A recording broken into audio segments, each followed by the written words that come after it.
بسم الله الرحمن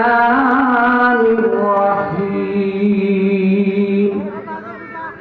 الذي خلق الموت والحياة ليبلوكم أيكم أحسن عملا وهو العزيز الغفور صدق الله العظيم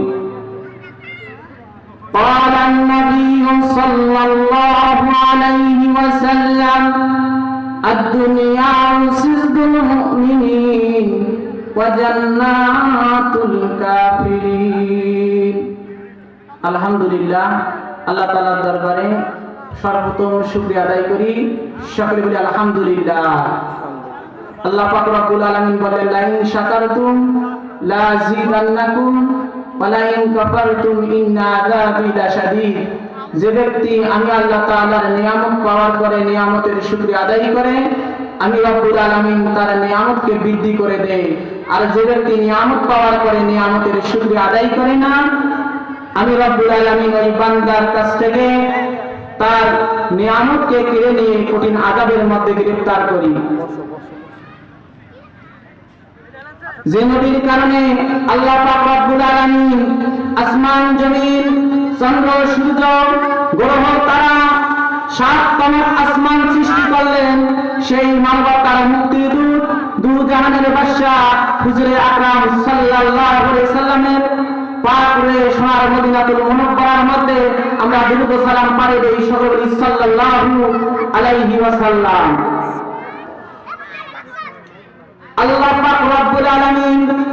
পবিত্র কালামুল্লাহ শরীফের মধ্যে বললেন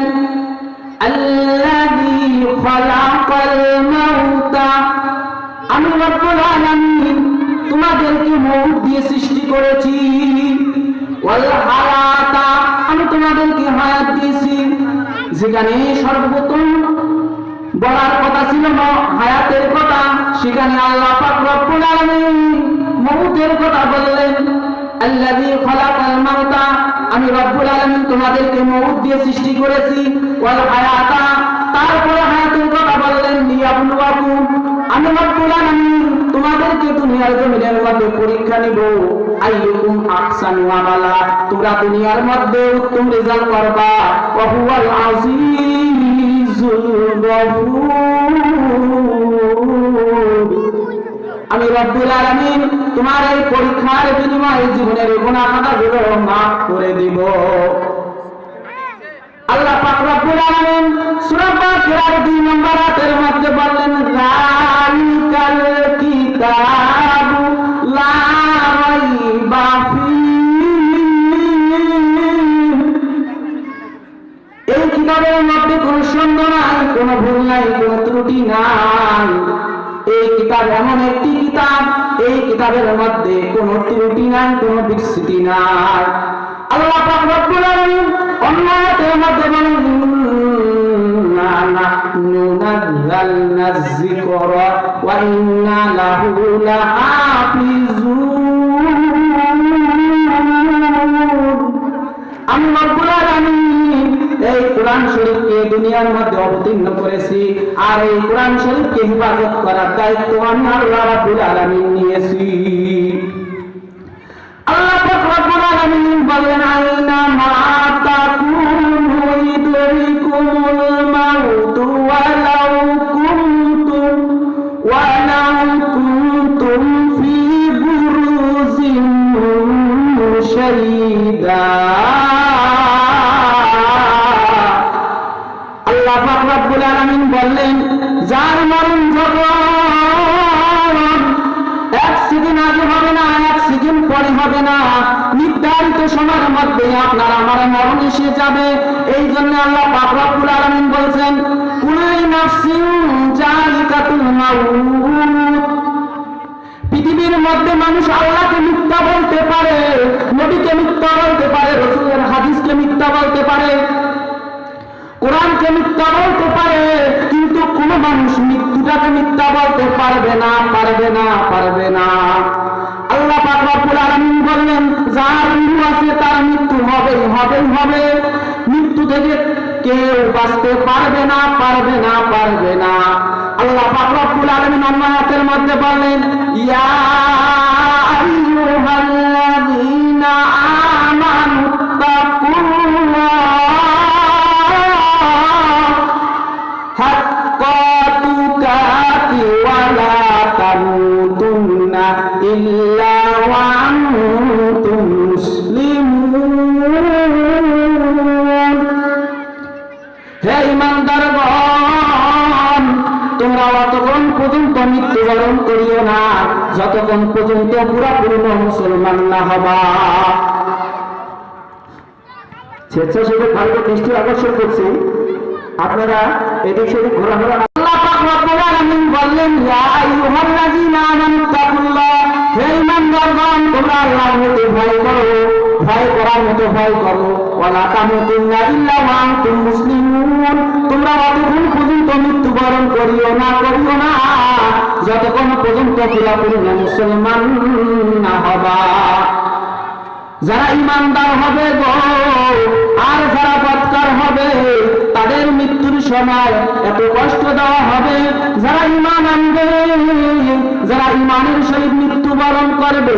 বিশ্বনবী বলেছে তাদের মৃত্যুর সময় ৫,০০০ ফেরেশতা, প্রত্যেকটি ফেরেশতার হাতের মধ্যে একখানা ফুলের ডালি থাকবে, আর অপর হাতের মধ্যে একখানা জান্নাতি রুমাল থাকবে। ঈমানদার ব্যক্তির যখন রূহটা কবজ করানো হবে গো, তখনই এই তাকবীর দেবে, লিল্লাহি তাকবীর, আল্লাহু আকবার, আল্লাহু আকবার, আহলান সাহলান, মারহাবান, মারহাবান, তোমার জীবন ধন্য হোক, ধন্য। ঈমানদার ব্যক্তি রূহটা কবজ করার সময় এইভাবে তাকবীর দেবে, আর এই ব্যক্তির কাছে আসবে, আসিয়া সুন্দরভাবে রূহটা কবজ করে নিয়ে যাবে। বিশ্বনবী বলেছে, সন্তান যেমন মায়ের করে দুধ খাইতে খাইতে ঘুম যায়, মা তার স্থানকে টান দিয়ে লয় কিন্তু সন্তান দিশ পায় না, ওই রকম যারা ঈমান আনবে গো তাদের মৃত্যুটা ওই রকম নিষ্পাপ সন্তানের মতো হইবে। আর যারা ঈমান নিয়ে মৃত্যুবরণ করতে পারবে না, ৫,০০০ ফেরেশতা আসবে, আর আজরাইল আসবে। আজরাইলের সুরতটা দেখিয়া ওই বদকার ব্যক্তি, ওই নাফরমান ব্যক্তি একবার ডান দিকে মাথা ঘুরাবে, আরেকবার বাম দিকে মাথা ঘুরাবে,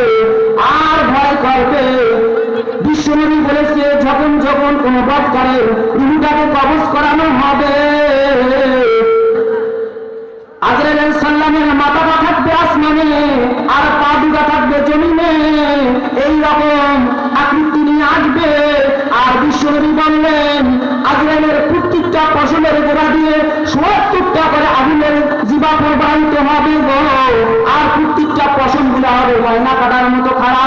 আগুন দিয়া আর জিভা দিয়া এবং চোখ দিয়া আগুনের শিখা বার হইতে থাকবে। এইরকম ভয়ঙ্কর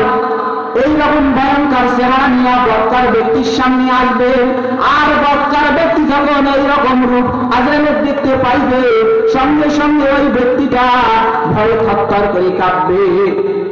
বিশ্বনবী বললেন, যারা বদকার হবে গো তাদের রূহটা কবজ করার সময় প্রত্যেকটা ফেরেশতার হাতের মধ্যে একটি করে লোহার হাতুড়ি থাকবে, আর এই হাতুড়ি দ্বারা ওই বদকার ব্যক্তিকে আঘাত করবে, তার রূহটা বার হইতে চাইবে না। বিশ্বনবী বললেন, তার রূহটাকে এমন ভাবে কবজ করানো হবে, একটু যদি বকরিকে জবাই না করে তার চামড়াটাকে যদি ফালানো হয় কিরকম কষ্ট হবে, তার চাইতে বেশি একজন বদকার ব্যক্তি রূহটাকে কবজ করা হবে কষ্টদায়ক দিয়া। আপনাদেরকে একটা উদাহরণ দেই ভাই গো, আপনারা যেমন বাঁশ কেটে চিপা থেকে ২-৩ মিলে টানিয়ে বাড়ি করে নিয়ে আসেন, ওই রকম বদকার ব্যক্তি রূহটা কবজ করার সময় ৫,০০০ ফেরেশতা ওই ব্যক্তিকে ধরবে, আর আজরাইল আলাইহিস সালাম তার রূহটাকে বের করে নিয়ে আসবে। এই জন্য আল্লাহ পাক রব্বুল আলামিন বলেছে, তোমরা যতক্ষণ পর্যন্ত মুসলমান না হবা ততক্ষণ পর্যন্ত অন্ধকার কবরে আসিও না। হঠাৎ যদি যাই মরিয়া পাড়া পুরুষি ভিড় করিয়া দেখিতে আসিবে আমার মরা লাশ দাদিয়া কাটিবে আমার থোপের কাসাবাস দাদিয়া কাটিবে আমার থোপের কাসাবাস হঠাৎ যদি যাই মরিয়া পাড়া পুরুষি ভিড় করিয়া দেখিতে আসিবে আমার মরা লাশ দাদিয়া কাটিবে আমার থোপের কাসাবাস দাদিয়া কাটিবে আমার থোপের কাসাবাস মারসিদেরি পালকিয়া নিয়া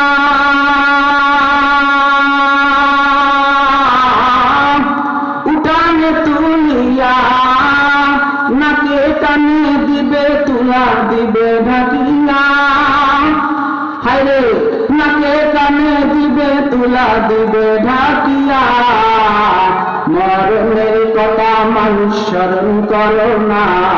মরণের কথা মানুষ স্মরণ করো না চোখেরই পলকে তুমি হতে পারো লাশ চোখেরই পলকে তুমি হতে পারো লাশ চিরতরে বন্ধ হবে তোমারই নিঃশ্বাস